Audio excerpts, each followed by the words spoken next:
Hello and welcome fellow film buffs, I'm Zack, and I'm joined by my co-host and fellow cinephile, Hunter Venalirup.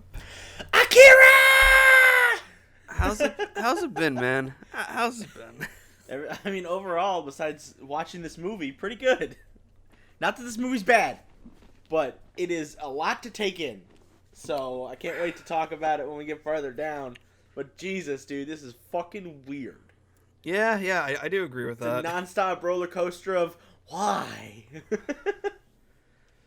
But how was your week, though, leading up to this episode? Nothing eventful, really. Getting prepped for my Shōtarō and cheese. I started writing a comic with my coworker through the and co-host on Andrew's Amazing Podcast. So we just finished issue 1 of the book. So hopefully we get the artwork done, and then we can get it pitched out to companies and stuff. So that'll be fun. Fun. Yeah, what'd you do, Chief? I took my dad to his first movie since COVID. Oh, nice. What'd you guys see? Top Gun. The original? Yeah, they AMC brought it back for a week in Dobley Cinema. Nice, dude. That's dope. So we got to see it in a nice big surround sound. Yeah, a lot of people have been able to see Zack Snyder's new movie Army of the Dead in theaters, and I want to know where, because it's a Netflix movie. I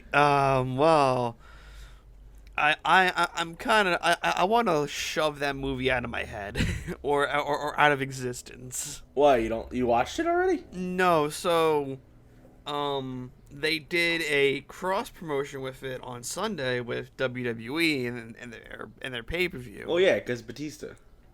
And it was supposed to be a lumberjack match between, I think, Miz and Damian Priest. Does Batista show up as a zombie? No. Let me no. Like a lumberjack match is pretty much just wrestlers surround the ring to keep like the order and make sure no one tries to like leave and shit. Sure. Instead of wrestlers, they had zombies surround the ring. Well, that's kind of cute. No, but like in WWE's headcanons, these were real zombies. Oh, I forgot about the stupid fucking canon that WWE tries to do. And well, Miz lost the match, and after the match, the zombies ate him.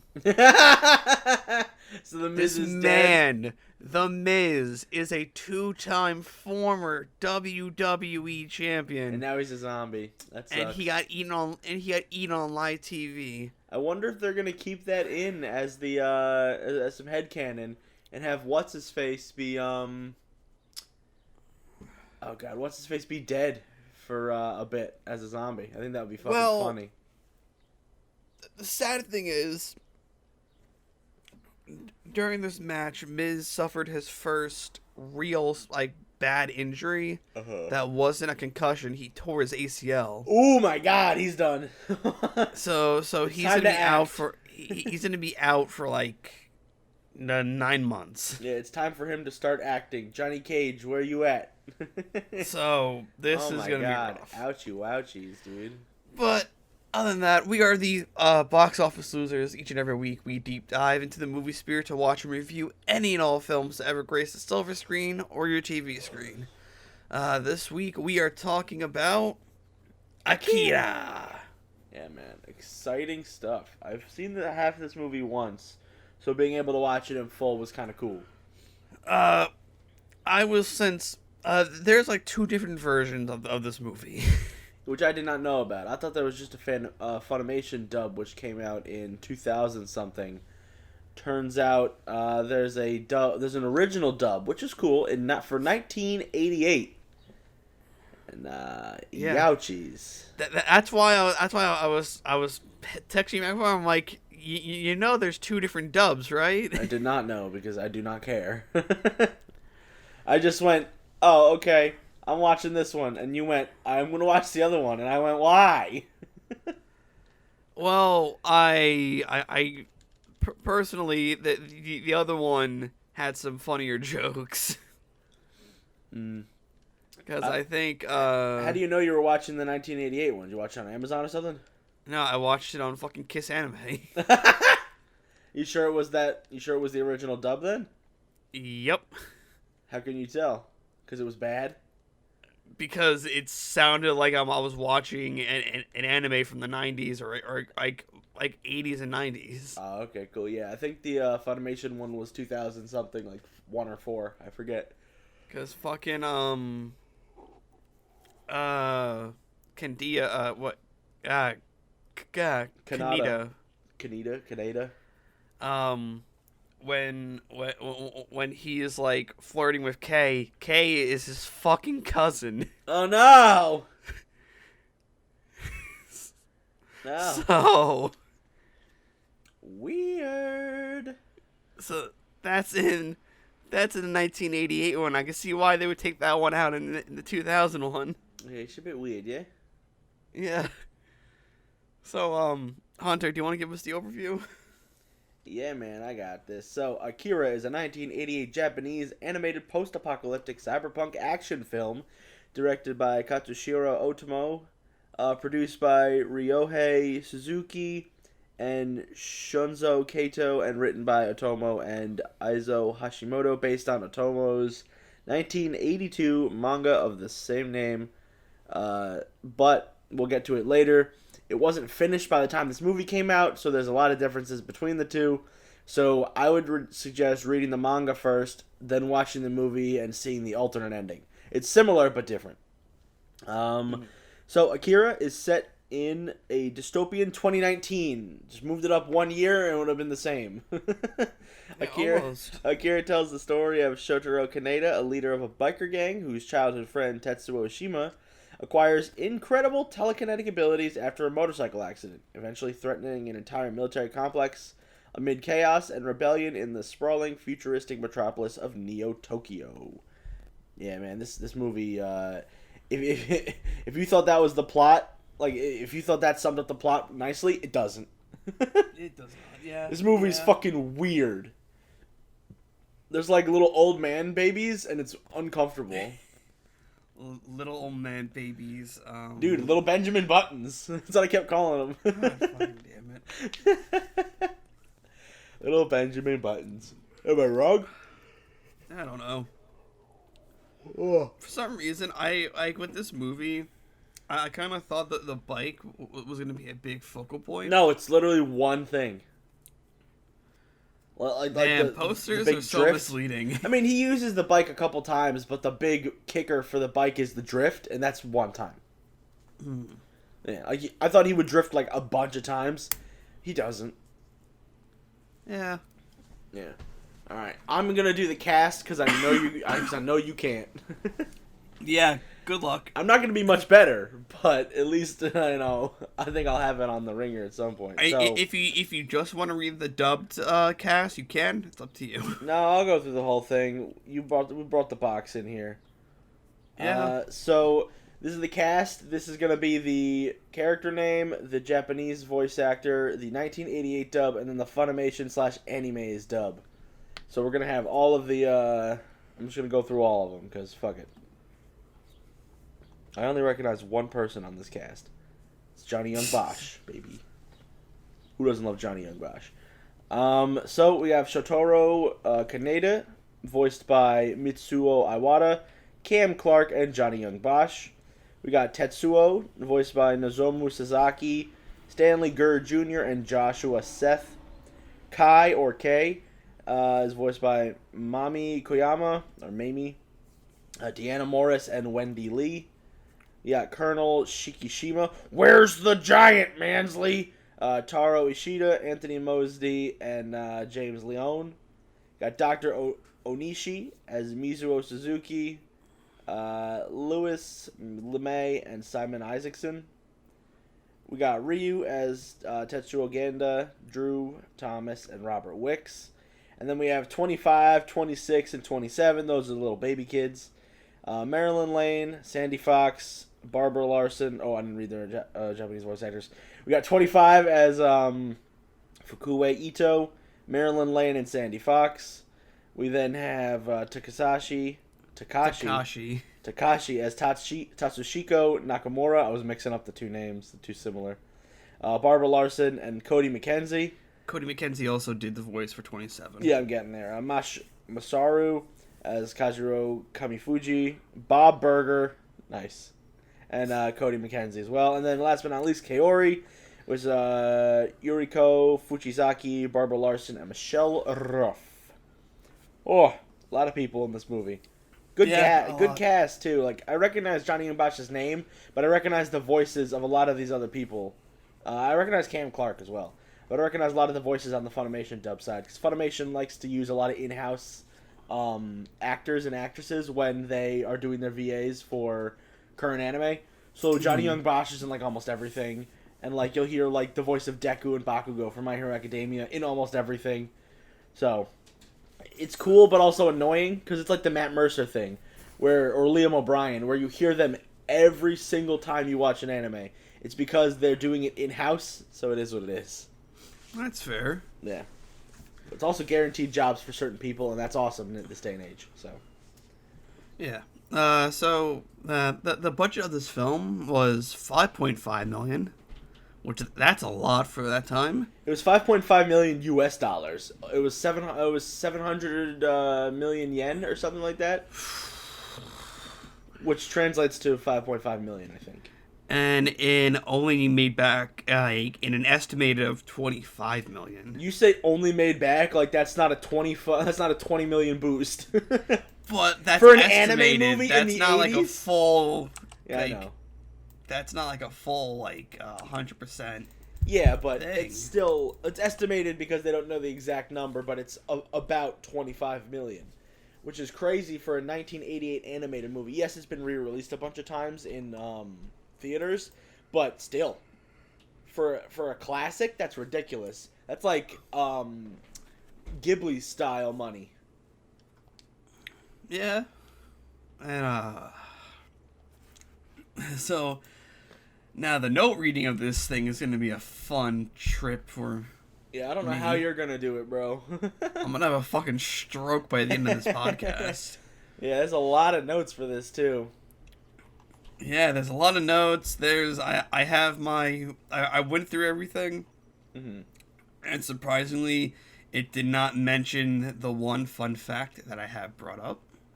Well, yeah, because we kind of talked about that fun fact during our Ready Player One episode. Yes, which I'm not surprised 100%, but yeah. I am surprised that it was not in any of the notes. Oh, some people are just like, whatever. Okay, if I start fucking up, and my brain has a meltdown, that's where you take over, Hunter. Yeah, I got you, dog. How do I pronounce that guy's name right there before Katsuhiro Otomo. I'm just gonna call him Otomo. Just not gonna do All the first good. name. All good. They go by their last names most of the time anyway. It's a thing. It's like a respect thing. While working on the Akira manga, Otomo did not intend to adapt the series. However, he became very intrigued when the offer to develop his work for the screen was put before him. He agreed to an anime film adaptation of the series on the grounds that he retained creative control on the project. This insisted.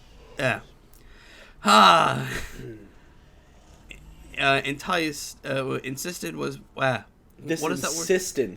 Insistence. Thank you. My brain is.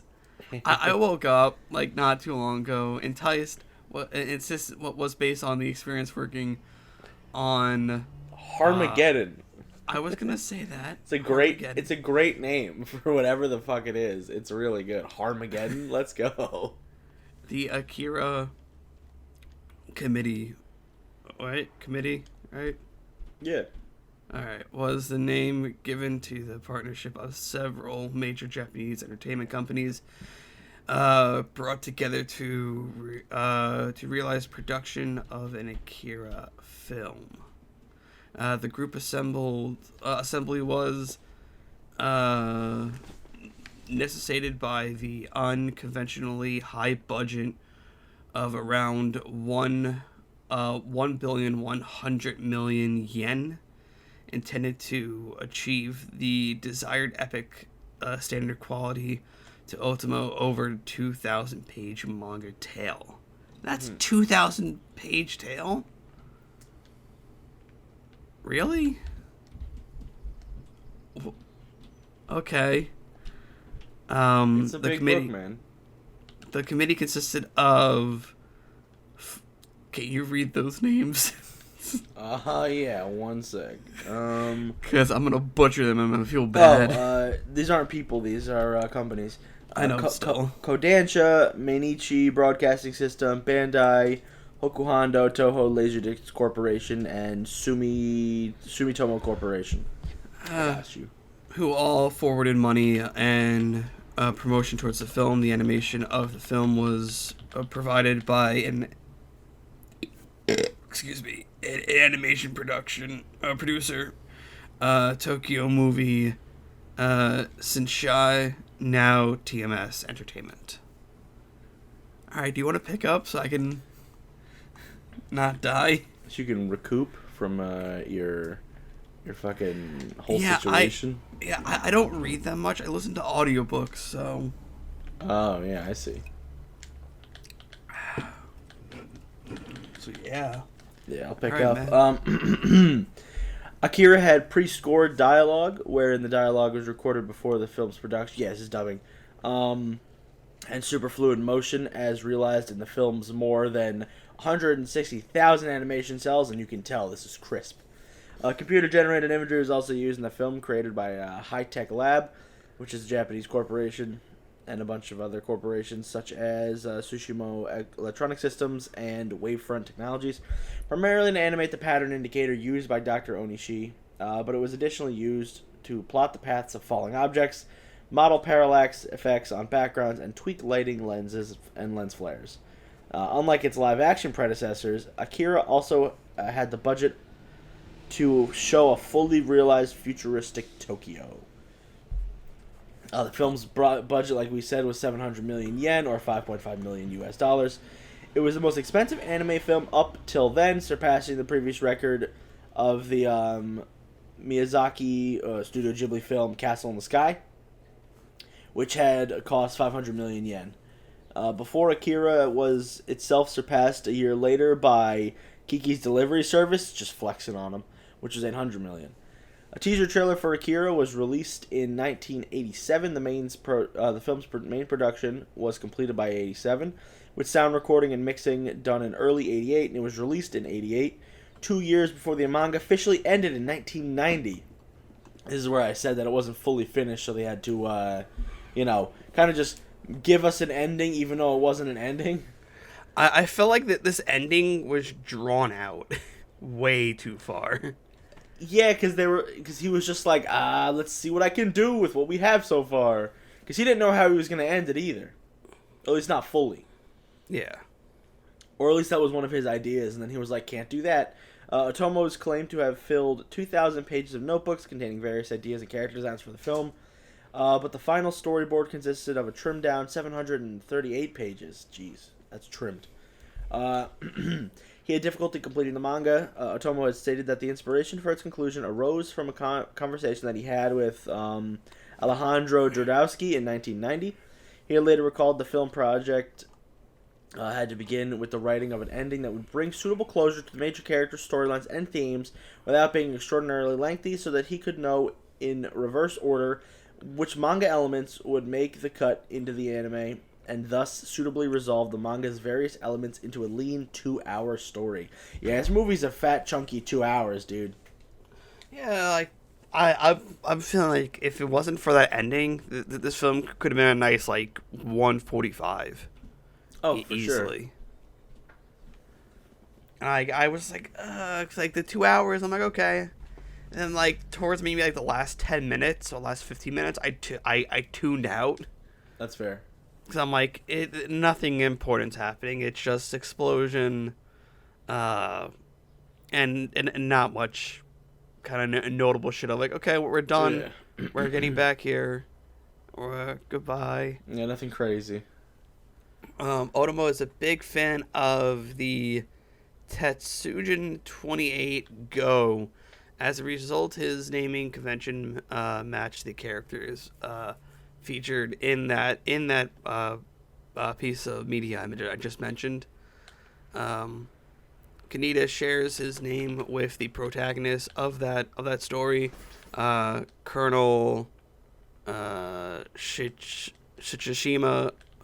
Shares his name with Professor Shima from the same story, while Tetsuo is named after Shishima's son, Tetsuo Shima. I can never pronounce, so I'm butchering this name to no end. I apologize, audience. Akira's. Oh, what the? Ryusaku. Just pronounce it how it looks, Ryusaku. dude. They're not going to yell at you for not knowing how to say Japanese names. Okay. Is named after. Also, I have a fucking speech impediment, so like reading off Japanese names is like trying to do like very hard math. Just do your best, dog. Ryusaku, Miwar, the Miurazame. In addition, Takashi has a 26 tattooed on his head, which closely resembles the font used in that story. The namesake of the series, Akira, is in the 28th, is the line of the psychic that the government has developed the name, the same name under the Tetsujin 28. Do you want to pick up now? Yeah. So my brain is like, let's not do anime films too often. This is the first one, I think. One of the film's key animators was Makikiko Futaki. She went on to become a lead animator at Studio Ghibli Films, and she worked on Kiki's Delivery Service, Princess Mononoke, Howl's Moving Castle, before passing in 2016. Another key animator who worked on Akira was former Shin-Ai animator Yoshiji Kagami. He animated several entire scenes in Akira, such as the action scene in the sewers. He later joined Kyoto Animation and died in the Kyoto Animation arson attack in 2019 at the age of 61. Wow, way to be a Debbie Downer here, Notes guy. What the fuck? Yeah. The next bit of notes, this one talks about the 4K release. Yeah. On Blu-ray. So, as of 2014, the film has earned over 80 million worldwide in home video sales on April 24th, 2020. An Ultra HD Blu-ray version was released in Japan by Bandai Namco Entertainment, featuring a 4K HDR remastered source from the original 35mm film print. I want this. I want this. Dude, it sounds fire. As well as a 192 kilohertz audio transfer. Created for prior Blu-ray release. The same remaster was released by Funimation on December 22nd, 2020. Okay, cool. That means I could buy it on Funimation. Yeah. All right, I'm gonna look that up real quick and get that set up for myself. Yeah, man, it's pretty good. Like, this movie was good. I didn't have any real problems with it overall, but we'll get to that when we get there. Where were you? Since 2002, Warner Brothers acquired the rights to create a live-action remake of Akira. Since 2002, as a 7-figure deal. The live-action remake has undergone several failed attempts to produce it, with at least 5 different directors and 10 different writers known to have been attached to it. By 2017, director Taika Waititi was named as the film's director for the live-action adaptation. Warner Brothers has scheduled the film to release in May 2021. Whoops. And filming was planned to start in California. However, Warner Bros. Put it on indefinite hold just prior to filming, as Waititi had chosen to first direct Thor: Love and Thunder, the sequel to Thor: Ragnarok, which he also had directed. So we're not getting Akira till 2022 at the earliest. So, the Akira, like, there's like a nice box set. Oh, nice. And it's like $45. Nice. It comes with the sound making 2019, Akira sound clips, end credits from the original 1988, theatrical preview, and storyboard collection. Nice, dude. Cool. I didn't know if you had any more to say. That's why. It has like an art book and shit. That's awesome. Maybe I'll check it out. I'm not like a huge fan of this right now. Not as in because it was bad, like I said before. Just because like, I gotta watch it again or something, or maybe I'll watch the original dub and see the cousins thing. Yeah, like I said, like I had a feeling that there was to be some things switched around because I know in the bar, Kaneda's friend refers to the beer as dog piss. Piss. Nice. In the original dub, he doesn't say that. He goes, "Yeah, and do you really want to know what's in that shit?" And then leaves.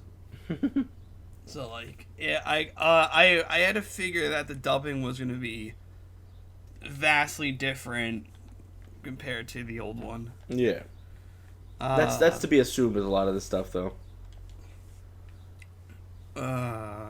Okay, so Akira is regarded by many critics as a landmark anime film, one that influenced much of the art in the anime world that followed its release, with many illustrations in the manga industry, citing the film as a important influence. Manga author Kishimoto, for example, recalls becoming fascinated with the way the poster was made and wished to imitate the series creator Otomo's style.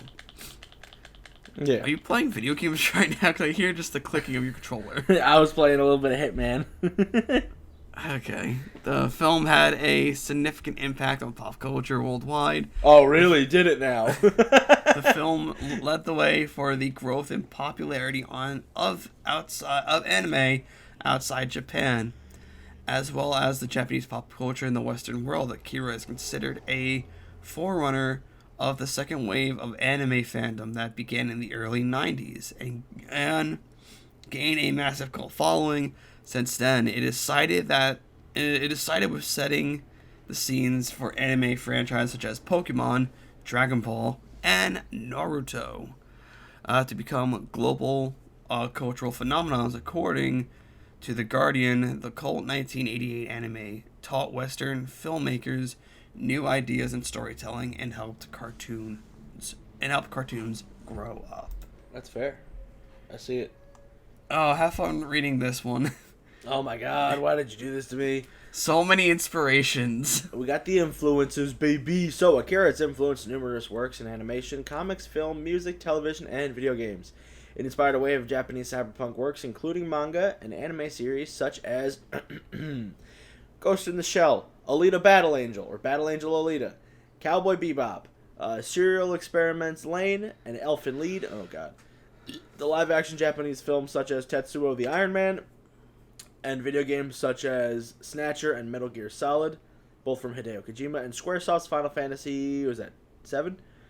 Outside of Japan, yes. Akira has been cited as a major influence of Hollywood films such as The Matrix, Dark City, Kill Bill, Chronicle, Looper, nice, Dark Knight, Midnight Special, Inception, Godzilla, and the television shows such as Batman Beyond and Stranger Things, and Corey Designs, Switchblade, Half-Life, Remember Me. Those are all video games. John Gaeta cited Akira as an artistic inspiration for the bullet time effect in the Matrix films. How? Akira is also credited influencing the Star Wars franchise. Doubt that. Including the prequel trilogy. Okay, that makes sense. And the Clone Wars film and television. In the original Gendy Tartakovsky Clone Wars 2D micro series, Obi-Wan Kenobi does an Akira drift on a speeder. Todd McFarlane also cited Akira as an influence on the HBO animated television series of his comic book Spawn. Nice, dude. I didn't know that. So kind of like I'm assuming that like I'm gonna make sure that. Okay, so if you really think about it, Chronicle was the closest thing we got to an Akira live action. Just take away the bike. Oh, And Yeah, it's like I could agree with that. take away the They get weird telekinetic abilities. Yeah, and no one bangs their cousin, but otherwise, yeah, it's three friends. One ends up getting, bites the dust, and then one ends up being a little bad boy. Yeah. Like if you take away the government aspect of it, and the bike, and the cousin fucking, and the cousin fucking, then you pretty much get Akira. Mm-hmm. Yeah, no, Chronicle, yeah. Like I can see that, but I cannot wait for to see what Taika Waititi has in store. Yeah, here's more inspiration stuff. So Fun. Akira has influenced the work of musicians. The music video for Michael Jackson and Janet Jackson's song "Scream" featured clips from Akira. Kanye West cited Akira as a major influence on his work and paid homage to the film in "Stronger," the music video. Lupe Fiasco's album Tetsuo in Youth is named after Tetsuo Shima. The popular bike from the film, Kaneda's motorbike, appears in Steven Spielberg's Ready Player One, and CD Projekt Red's video game Cyberpunk 2077 pass. I didn't know that. Deus Ex, I gotta find that. Deus Ex Mankind Divided, video game developer Eidos Montreal, also paid homage to the film's poster. Facts. The season 4 premiere of Rick and Morty, called Edge of Tomorty and Rick Die Repeat, Rick Pete, that's cool, features a scene in which Morty and then Rick are transformed into giant tendrilled monsters that Jerry and Beth later refer to as an Akira. I remember that. Did you just Akira Morty? The 2000 South Park episode Trapper Keeper has references to Akira, such as one of the characters transforming into a giant blob organism before absorbing several other characters, not unlike the movie. Oh boy. Last bit of COVID stuff. Woo woo woo. Yeah. When Tokyo was chosen to host the 2020 Summer Olympics, in the 2013 bidding process, several commentators claimed that Akira predicted the future event. In 2017, Akira was referenced in several Tokyo Olympic promotions in February 2020. In February 2020, during the coronavirus pandemic, and 147 days before the Olympics, a scene in Akira which calls for the cancellation of the 2020 Olympics, 140 days before the event, led to a social media trend calling for the cancellation of the 2020 Olympics. The Summer Olympics were eventually postponed to 2021 due to the coronavirus pandemic. That's fucking funny. And now time for Zack's fun fact segment. Zack's fun fact. Zack's got a fun fact. Because it was not mentioned in the notes, which I was surprised by. And in 1987, George Lucas and Steven Spielberg were offered the chance to bring Akira to the Western audience. They turned it down, saying it would not appeal to us. Same reason why they said they didn't want the bike in Ready Player One. They said, nah, it wouldn't appeal to the Western audiences. And then they went, nah, we're going to put it in Ready Player One anyway. No, I know. I think after I think Spielberg did that to him. Did that on purpose as an addendum to his idiocracy. Yeah, idiocy. Sorry. I can see him doing that on purpose. It's plot time, baby. Have fun reading this. Yeah. So, in 2019, following a world war, Neo-Tokyo is plagued by corruption, anti-government protests, terrorism, and gang violence. During a violent protest, the hot-headed Kaneda leads his vigilante biker gang, the Capsules, against the rival clown gang. Of course, they're clowns. It is Batman Beyond. Kaneda's best friend, Tetsuo, inadvertently crashed his motorcycle into a weird old man baby, and who was an Esper who escaped, I think this is 25, who escaped from a government laboratory with the aid of a resistance organization. Assisted by fellow Esper Mashara, Japanese Special Defense Forces Colonel Shikishimi Mansley recaptures Takashi, takes Tetsuo away, and arrests the Capsules. While being interrogated by the police, Kaneda meets Kai, an activist within the resistance movement, and tricks the authorities into releasing her with his gang. At a secret government facility, Shikishima and his head of researchers, Dr. Onishi, discover that Tetsuo possesses powerful psychic abilities similar to Akira, the Esper responsible for the singularity that destroyed Tokyo in 1988. That's cool. It was like, here, we're releasing it on this day, and that's when everything went to shit. Esper Kyoko warns Shikishimi of Neo-Tokyo's impending destruction, but the city's parliament... Wow, I can't believe I couldn't pronounce that. Parliament dismisses Tetsuo to prevent dismisses Shikishima's concerns, leading him to consider killing Tetsuo to prevent another cataclysm. Spoilers, doesn't happen. Meanwhile, Tetsuo escapes from the hospital, steals Kaneda's motorcycle, and prepares to run away from Neo-Tokyo with his girlfriend Kaori, but they are ambushed by the clowns. The capsules take Tetsuo and Kaori, but Tetsuo begins suffering intense headaches and hallucinations and is taken back to the hospital. After overhearing their plan to escape, Tetsuo and the other espers, Kaneda joins Kai's resistance cell. At the hospital, the espers try to assassinate Tetsuo via hallucinations, weird, but the attempt is thwarted. He then searches for them in a fit of rage, easily killing any orderlies and military men blocking his path. He turns a lot of people into paste. He turned him into goop. Dude, they just go bye-bye. He just moved his arm so slightly and turned him into goop. Goop day it is. The resistance group infiltrates the hospital, and Kyoko draws Kai and Kaneda into Shikishima and the Esper's futile attempts to stop Tetsuo. Kyoko tells Tetsuo that Akira, located in chronic storage beneath the Olympic Stadium's construction site, could help Tetsuo with his powers. After rejecting everyone around him, especially Kaneda, Tetsuo escapes the hospital and hunts for Akira. Kei, used by Kyoko as a medium to stop Tetsuo, breaks her and Kaneda out of the military custody. Shikishima stages a coup d'etat against Neo-Tokyo's government and directs all of his military forces to destroy Tetsuo at any cost. At the capsule's former hangout, the Harukiya bar, Tetsuo confronts gangmates Yamagata and Kai over Kaneda's bike and kills Yamagata after his protest. Kai relays the news to Kaneda, who vows to avenge his friend while this is the chronicle scene. Who vows to avenge his friend while Takashi brings Kai away. Tetsuo, mistaken for Akira by cultists, rampages through Neo-Tokyo, arriving at Akira's cryogenic storage door under the stadium. Kai fights Tetsuo, but he defeats her and exhumes Akira, only to find that his remains have been sealed in jars for scientific research. Yummy, yummy. Kaneda duels Tetsuo with the laser rifle, and Shikishima fires an orbital weapon at him. While the latter destroys his arm, neither is able to stop him. Shikishima and Kaori approach the stadium, where Tetsuo, now with a robotic arm, is in great pain and losing control over his powers. Kaori attempts to restrain Tetsuo, while Shikishima offers to return him to the hospital, heal his injuries, and help him control his abilities. Kaneda arrives and continues his duel with Tetsuo, who, weakened from his missing arm, mutates into a genetic mass of flesh, engulfing Kaneda and killing Kaori. At one point, it looks like a baby. He's a giant baby man made of, people. As the mass grows, Akira awakens to create a singularity, drawing Tetsuo and Kaneda into another dimension, because of course it does. After teleporting Shikishima to a safe distance, the Espers agree to rescue Kaneda, knowing that they will not be able to return to Neo-Tokyo.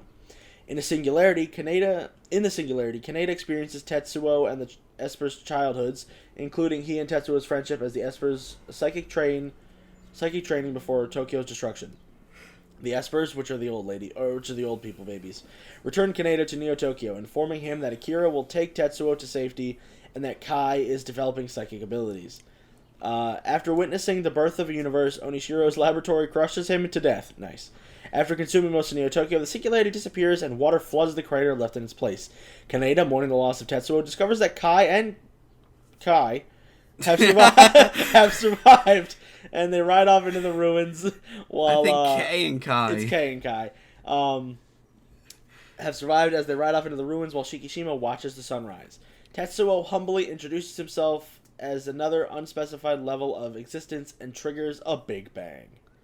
Man, can you believe it? When an A and E have similar sounds. Yeah. You gotta love it, man. Kai and Kai. Yeah, man. Sometimes you just have to do it, you know? Yeah.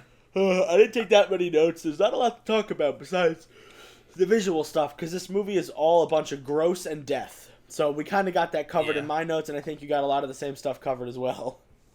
But just mine from the ADE perspective of weird shit. I mean, it's the same visuals. You just got weirder dialogue. Uh-huh. So, let's do my movie notes. I don't have too many. I was watching this movie at 11 o'clock at night, and my girlfriend was trying to sleep, and everyone was just yelling a lot, and I was like, why the fuck is everybody yelling? Just calm down. So yeah, there's a lot of yelling in this film. Be prepared. Dead dog alert. This dude just straight up like kills a couple dogs. It's not cool, but they're trying to kill him and his little old man Benjamin Button. So I get it. Speaking of Benjamin Button's ass child. This is 25. He's the big little old man, and this is just so many little old babies. Sorry. Funimation dub is great. Mostly because Johnny Young Bosch really takes it home, and the guy who plays Tetsuo, Joshua Seth, is fire. Like I said, if this movie wasn't 2 hours long, I would say you have to listen to the 88 one. No, yeah, if I didn't have to watch 4 hours of Akira, I would have went back and watched it. If it was like an hour and 20 minutes, I would have watched both. Oh, yeah, But same. I was planning on watching hours. both. So I have 2 different sets of notes, and I'm like, I'm not watching 2 hours worth of shit. I did that once before. I'm not doing that again. You watched 6 hours worth of Zack Snyder's Justice League and the Justice League just to see the differences, and you hated yourself, so... Yeah, because it's not fun. Yeah. Animation style is pretty clean for 1988. Regardless of how they remastered it, it's still you can't change the animation, so it looked amazing. Yeah, I want to see how the 4K looks, to be honest. Oh my god, it probably looks like a fucking masterpiece. So many people have mustaches. Everyone has mustaches in this, except for the kids. Every guy who's older than 25 has a mustache, and I'm like, why? Where are we? A toy drug trip. This dude got it whack. Me and you had similar notes for your next one. Yeah, is that spit or cum? This bear just starts like yelling at him and leaking, and I'm like, oh god. And God. In the 88, it's clarified what it is. It's cum, right? No, you'll see. Okay. That man is paste. Is when he turns that dude into mush all over the wall. And then his hand is dripping from the ceiling. I'm like, youchies. I said, everyone in this face is the baby face meme when they're seen far away. You know when, like, it's that meme where you have, like, the 5 head and your face is really small? Everybody is like that when they're walking in a distance. You can see Tetsuo angry, and, like, his face moves. And I'm like, oh, God, he has a tiny baby man face. It's hilarious. Psychic baby old men simping for psychic baby old woman. Yeah. Yeah, this is when she's laying in the capsule bed, and then 25 and 26 are like, no, we have to help her, we gotta protect her, and I'm like, simp. Not really. The fucking Tetsuo just blows up the thing. Yeah, he's like, bye. Tetsuo has the worst luck. He's gonna become a goopy man. I know what Tetsuo turns into before the ending of this movie, so I was like, oh man, Tetsuo just gets fucked up. He's just riding his bike, trying to show off to his boys, and then he gets turned into a psychic, and then he gets turned into goop. And then he becomes a Big Bang. Yeah. I think I've seen half this film before. Might have been in the Owl Cave. Shout out to those guys before they became lame. Everyone has a 5 head. What? Am I wrong? No. You're not wrong. Everyone has a 5 head. Let's gloss over it. Everyone has a 5 head. Going back to my babyface meme. Everyone's got one. Even the little baby old people. Bet Akira is a punk ass bitch. Okay. Yeah, I was just sitting there and I was like, yo, I bet Akira is a punk ass bitch. I was like, that's a funny note. I'll write that down. Where's the Akira, Mansley? This is when the government shows up. And they're yelling at Shikishima.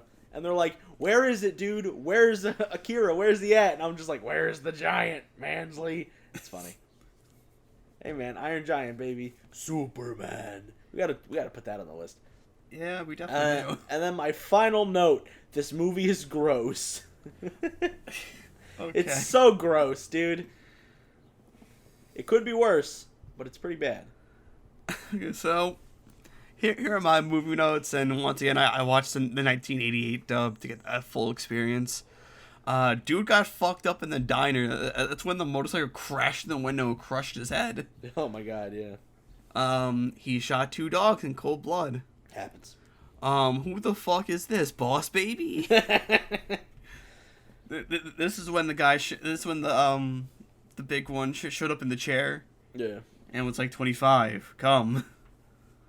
Another dude got fucked up. This is when Tetsuo hit him with the freaking crowbar. Get bonked, bro. And then I made it clear that I might not have any notes because I was trying to watch the movie. Yeah, same. But we had a decent amount. This movie gave me like heavy Warriors vibes. Warriors, come out and play. Tetsuo, Akira, come out and play.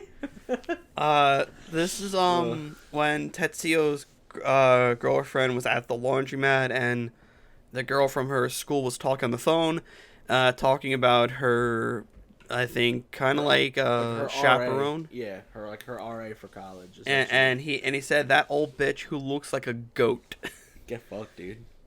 Okay. And then freaking Tetsuo's girl gets clotheslined. Oh, you see your boobies. And then yeah, cool. Kaneda is a badass. So when he jumped off the bike and just knocked the guy off. Oh, dude, Kaneda's dope.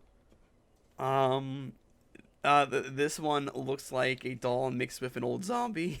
Talking about the little babies. Yeah, like the little baby girl, like the little baby doll girl. Yeah. Wait, he wants to date his cousin. Do they straight up say cousin, or is it like implied? So okay, he goes, wait, Kaneda, isn't Kai your cousin? He goes, she's still hot though. No. Okay, so this is when they're trying to find Roy, in the apartment building. If you remember that scene, that's when they're discussing the plans, and the guy's like, he's a spy. Go away. He's a spy. So, with that, he's like, yeah, well, she's my cousin. Well, like, not really. It's like her mom is my mom's sister. And he's like, and well, like, she's my girlfriend, but she's also my cousin. I'm like, huh? Huh? You're like, excuse me? Please, clarify. It's so fucked up. It's a lot, I bet. I would love to know what Spielberg and Lucas saw wrong with this film. Probably the 88 dub.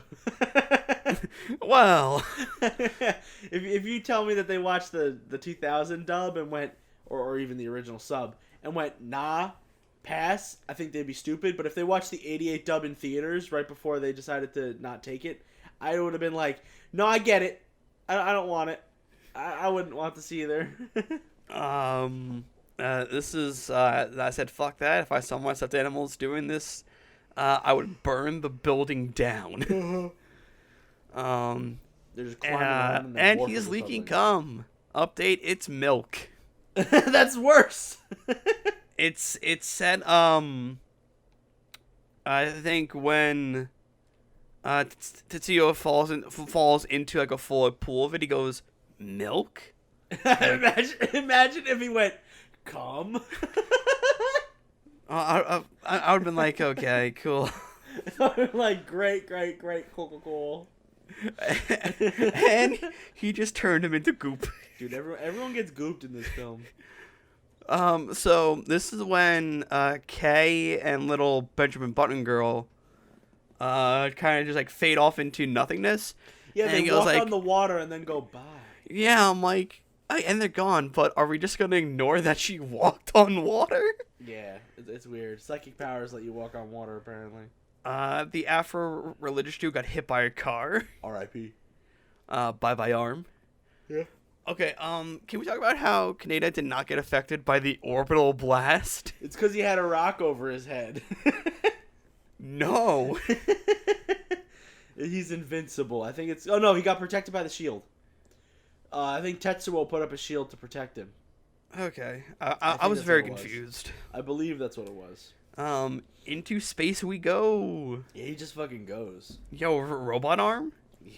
Then my last bit of notes. This is when Akira forms, it turns into a big baby. Well, yeah, when Tetsuo becomes like a weird Akira thing.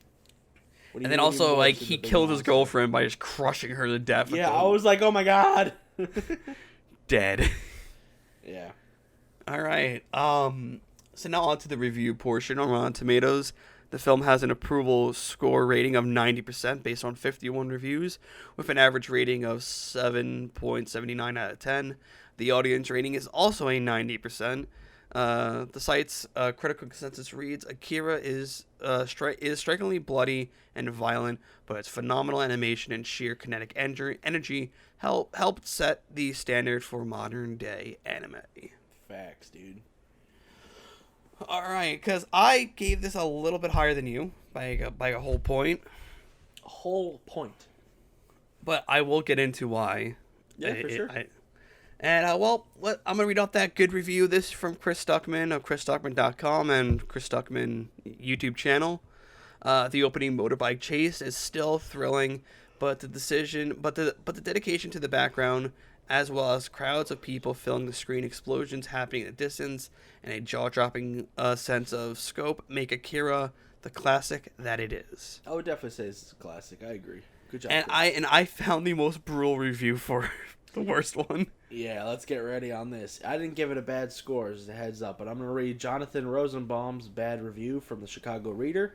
He said, grade school violence freaks may find a few kicks here, but even they may have trouble coping with this ugly movie's ending about 8 separate times. That's fair, though. This is a very ugly movie.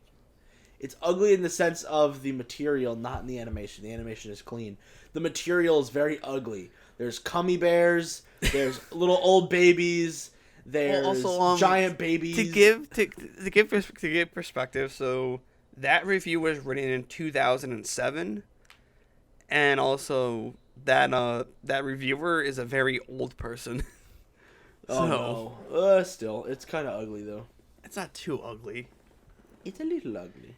It's an 80s animation film. I'm talking about like the big gross monsters and the little old people that are ugly, where it's like, oh, okay. Yeah, the animation style I said in my notes is really good. So All let's right. move on to our reviews. I gave it 8 so many Benjamin Buttons out of 10. Fair. Hey man, I kept talking about it. I got to do it. Truly my explanation. Truly an anime classic, style still holds up.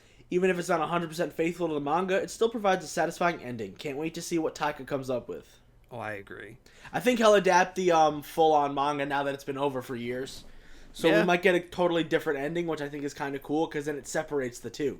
You can still have them both exist without people going, I can't believe we just replaced it with white people. And I don't think Taika's going to do that, but it's going to be cool to see. Oh, yeah. Taika's very, very keen on getting right people for it. For me, I gave this 9 that old bitch who looks like a goat out of 10. I said that this movie was great. I loved the voice acting, and the animation was so far ahead of its time.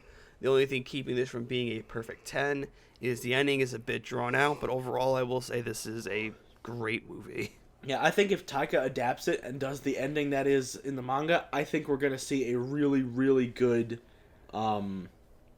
ending. And it might be a perfect 10. And this was Warner Brothers adapted it, right? I think Warner Brothers is doing it. Okay, well, if the pandemic is still here, and by the time the movie... Well, no, actually, by HBO Max will stop doing the same-day release movie thing. Yeah, next year they're done with the same-day release. Oof. Yeah. Damn, that's going to suck for us. We have to actually leave our houses and go to a movie. I'm fine with that, though. I've been waiting to go back for something good. I kind of want to go see If Nobody is still in theaters, or hop in and wait for Black Widow. Probably going to do that. I've seen 3 movies in theaters now. I'm seeing Shang-Chi in theaters whether I die or not. Shang-Chi looks dope. I'm seeing... I saw Godzilla v. Kong. I saw... Mortal Kombat, right? Mortal Kombat with an empty theater with me and my boys. And then Maverick. Yeah, and then... Not Maverick, Top Gun. Yeah, just Top Gun. Not Top Gun Maverick. Nice.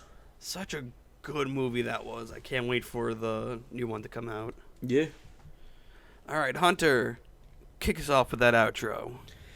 So, thank you guys for listening. You can follow us on Instagram at Box Office Losers and Twitter at Box Office Loser for up-to-date news and posts.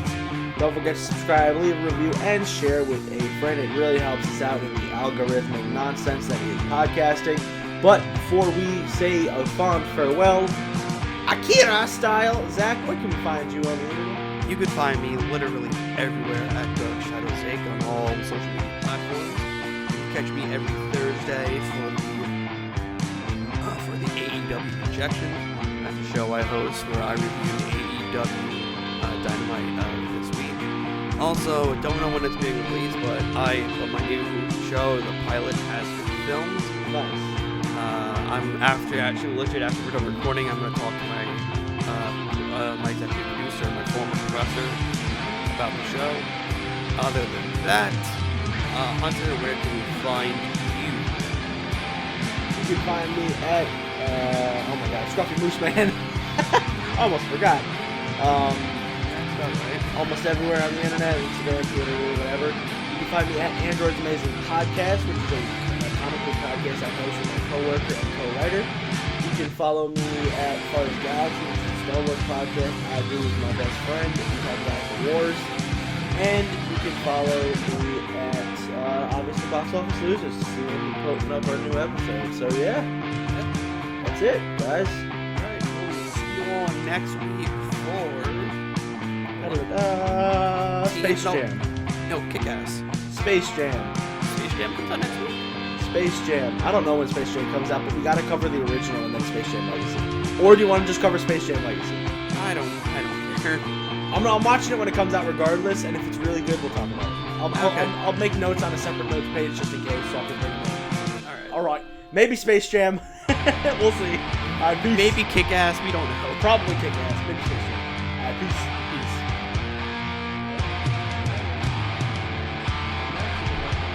Turn off the episode! Ah! Mouse! It stopped!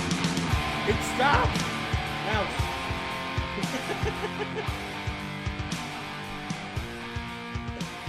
It's not